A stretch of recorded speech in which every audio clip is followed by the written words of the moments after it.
మంగళగిరి అయితే వెళ్ళిపోతున్నాము. ఇంకా మంగళగిరికి కోరుకొండలో single stop bus అయితే ఎక్కేసాము రాజమండ్రికి. ఇంకా మా వారు టికెట్ అయితే తీసుకుంటున్నారు. ఇక బస్సు అయితే దిగి మళ్ళీ ఇక్కడ నుంచి ఆటో అయితే ఎక్కాము రైల్వే స్టేషన్ వరకు. రైల్వే స్టేషన్కి వెళ్ళిన తర్వాత ఇంకా మా వారు స్నాక్స్ అయితే తీసుకొచ్చారు కొన్ని పిల్లలకి ట్రైన్లో తినడానికి. ఇంకా వెయిటింగ్ హాల్లో అయితే వెయిట్ చేస్తూ ఉన్నాము. ఇక అనౌన్స్మెంట్ వస్తే బయటకు వచ్చాము. ట్రైన్ కూడా వచ్చేస్తుంది అనమాట.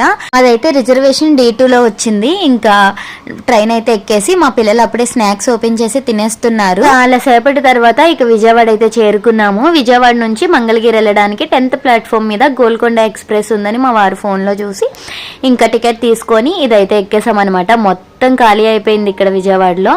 ఇంకా మాకు నచ్చిన ప్లేస్ లో అయితే కూర్చున్నాము. మన విజయవాడ కనకదుర్గమ్మకి దండం పెట్టేసుకోండి. ట్రైన్ లోంచి చూస్తుంటే ఎంత బాగా కనిపిస్తుందో గుడి, కృష్ణా నది అన్ని కూడా. ఈ ట్రైన్ మేము ఎక్కడం ఫస్ట్ టైం అనమాట. ఎందుకు ఎక్కమా అనిపించింది, చాలా విచిత్రంగా ఉంది ఈ ట్రైన్. ఎందుకు అలా అనిపించిందో నెక్స్ట్ వీడియోలో చెప్తాను.